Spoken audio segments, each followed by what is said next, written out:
we celebrate a great mystery in the church, which is the Trinity. Father, Son, and Spirit, three persons in one God.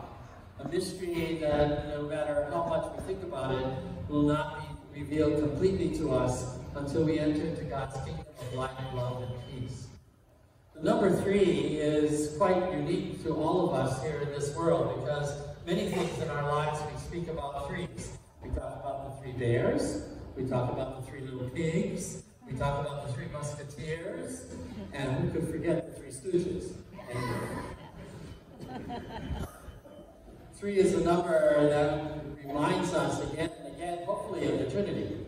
The greatest 3 that we should always be contemplating, the greatest 3 that we should always remember, because our God has called us, as it says in the scriptures, to be his adopted sons and daughters.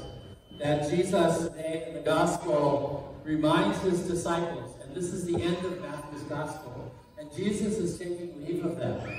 And again, I'm sure for him that was not an easy thing to do, but nonetheless he understood that he needed to commission all of his disciples to again go forth. And he says, "Go therefore and make disciples of all nations, baptizing them in the name of the Father, and of the Son, and of the Holy Spirit, teaching them to observe all that I have commanded you."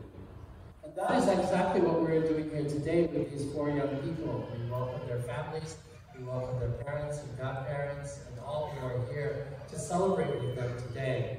Again, this is what the Lord asks of each and every one of us as his disciples.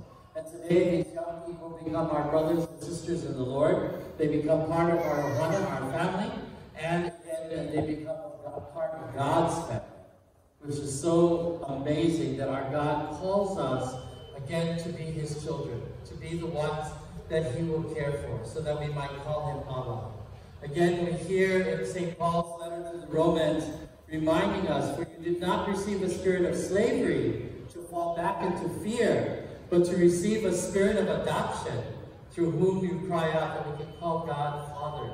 What an intimate, wonderful thing that God again wants to have with us. Again, being our Father. The Lord reminds us by his presence among us that God truly loves us. Jesus, throughout his whole life, was an example of God's love for all that he encountered, whether it was the sick, or whether it was to forgive others, or whether it was to help them to understand life and who they were and what they were about. Again, we are reminded by Jesus that God our Father is with us, and he wants nothing else but to be with us and to be our God. For that is the covenant that God has set with us.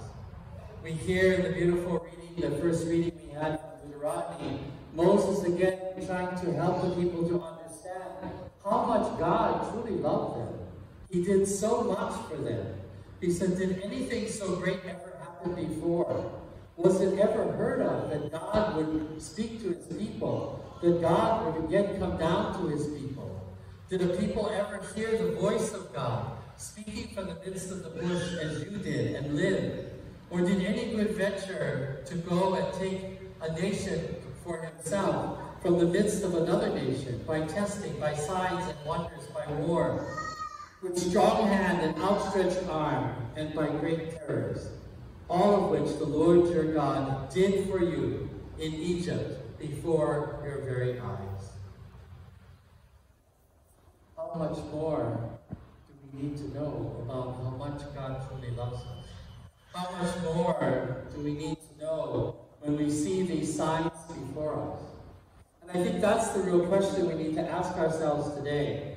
Are we truly seeing the signs of God's love and God's presence in our world each and every day? Again, it says, "This is why you must know, and fix your heart that the Lord is God in the heavens above and on the earth below, and that there is no other. You must keep his statutes and commandments that I enjoin on you today, that you and your children after you may prosper, and that you may have long life on the land which the Lord your God is giving you forever." What a gracious God we have. What a wonderful God we have. A God who calls us into a covenant with him. A God who, again, will never never abandon us, forget us, or leave us for lost.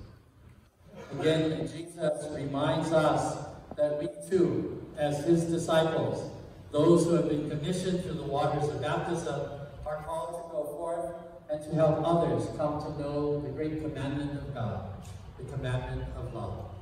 May we, as God's people, and as we prepare to baptize these young children here before us, may we recommit ourselves to our baptismal commitment. May we know that our God is with us, as he says, always, until the end of the age.